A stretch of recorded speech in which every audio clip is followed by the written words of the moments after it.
నమస్తే,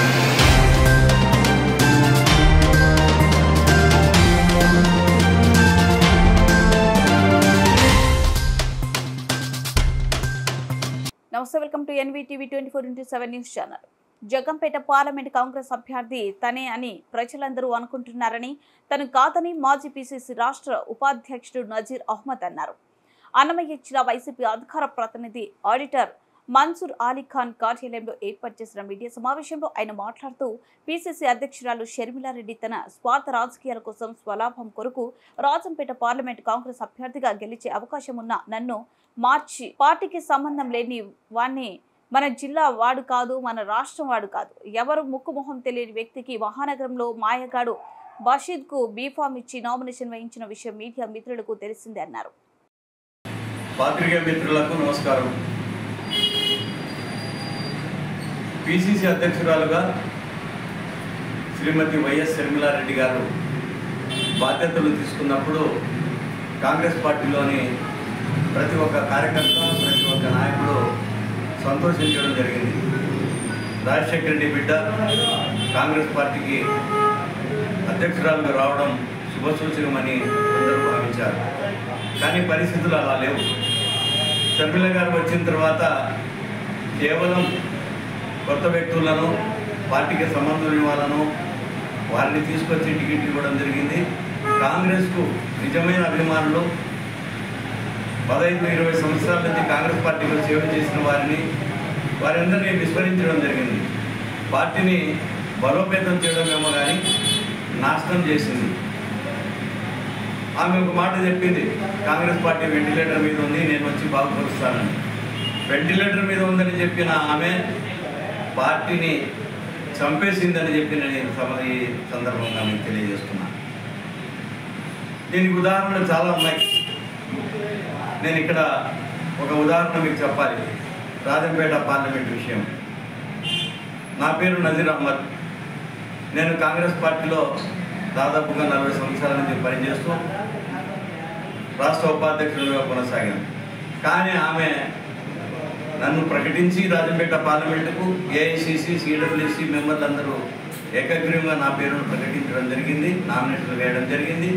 ఇవన్నీ జరిగిన తర్వాత ఒక కొత్త వ్యక్తిని హైదరాబాద్ నుండి, మన జిల్లావాడు కాదు, మన రాష్ట్రం వాడు కాదు, హైదరాబాద్ నుంచి ఒక వ్యక్తిని తీసుకొచ్చి ఇక్కడ బీఫామ్ ఇచ్చి పార్లమెంటుకు వేయడం జరిగింది. ఆ వ్యక్తి గురించి చెప్పాలంటే చాలా ఉంది. అతను ఒక మోసగాడు, ఒక కేటుగాడు. అతని గురించి గూగుల్లో సెర్చ్ చేస్తే చాలా విషయాలు, ఆశ్చర్యకరమైన విషయాలు బయటకు వచ్చాయి. ఇటువంటి వ్యక్తులను తీసుకొచ్చి దొంగలకు టికెట్ కేటాయించిన ఘనత షర్మిల గారికి దక్కుతుంది. మరి ఆ వ్యక్తి ఏదైనా ప్రచారం చేస్తున్నాడంటే ప్రచారం చేయడం లేదు, ప్రజల్లో కనపడడం లేదు, ఎవరేది ఎవరికి తెలియదు. కానీ రాజంపేట ప్రజలందరూ అనుకుంటున్నది ఏమంటే, రాజంపేట పార్లమెంటుకు నజీర్ అహ్మద్ క్యాండిడేట్ అని చెప్పి ఇప్పటికీ అనుకుంటున్నారు. నాకు ఫోన్లు చేసి మా ఊరికి రాలేదే, మా ప్రాంతానికి రాలేదే, మీరు ఎప్పుడు వస్తున్నారని నన్ను అడగడము నాకు చాలా సంతోషం కలిగించిన, బాధ కూడా కలుగుతుంది. ఎందుకంటే ప్రజలు నన్ను ఎంతగా అభిమానిస్తున్నారా అని చెప్పి నేనే ఆశ్చర్యపోతున్నాను. మరి ఇటువంటి పరిస్థితుల్లో నేను ఏం చేయాలి అనేది నాకు అర్థం కావడం లేదు. నేను ఎందుకు వస్తున్నానంటే, ఇప్పటికి కూడా అభ్యర్థి మారిన విషయము ప్రజలకు తెలియదు, రాజంపేట పార్లమెంట్ పరిధిలోని ప్రజలకు. అందుకోసం వాళ్ళకి నేను చెప్తున్నాను, నేను కాంగ్రెస్ పార్టీ అభ్యర్థి నేను కాదు, వేరే కొత్త వ్యక్తిని తీసుకొచ్చి పార్లమెంట్ అభ్యర్థిగా చేసింది షర్మిల గారు అనే విషయాలు మీకు తెలియజేయాలి. మీరు అభిమానించిన దానికి మీకు కృతజ్ఞతలు తెలిపాల్సిన అవసరము, బాధ్యత నాకుంది. అందుకోసం మీకు చెప్తున్నా, రాజంపేట పరిధిలోని ప్రజలందరికీ, ప్రతి ఒక్కరికి పేరు పేరున నా విన్నపం, నేను కాంగ్రెస్ పార్టీ అభ్యర్థిని కాదు. నేను ఈమె చేసిన ఈ తప్పుడు నిర్ణయాలకు నేను నాతో పాటు చాలామంది కాంగ్రెస్ కార్యకర్తలు బాధపడి విసుగు చెంది వేరే పార్టీలోకి వెళ్ళిపోయారు. మేము కూడా పార్టీని వదిలేసి వైఎస్ఆర్సీపీలో చేరడం జరిగింది. నేను మీకు నా విన్నపం ఏమంటే, మంచి వ్యక్తులను ఎన్నుకోండి, వైఎస్ఆర్సీపీ పార్టీ తరఫున అభ్యర్థిగా ఉండి నా మిథున్ రెడ్డి గారిని గెలిపించండి.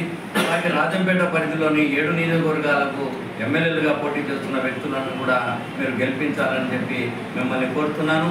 నాకు ఈ రకంగా అన్యాయం జరిగిందనే విషయము మీరు మీ దృష్టికి మళ్ళీ తీసుకురావడం జరిగింది. ఇప్పుడు మేము కోరేది ఏమనంటే, ఇప్పుడుండే వ్యక్తి పార్లమెంటుకు పోటీ చేస్తున్న కాంగ్రెస్ పార్టీ తరఫున పోటీ చేస్తున్న వ్యక్తి తప్పుడు వ్యక్తి. అటువంటి వ్యక్తిని ఎంకరేజ్ చేయొద్దండి దయచేసి. మీరు ఖచ్చితంగా వైఎస్ఆర్సీపీ పార్టీలోని అభ్యర్థులను గెలిపించాలని చెప్పి మిమ్మల్ని మరొకసారి కోరుతున్నాను.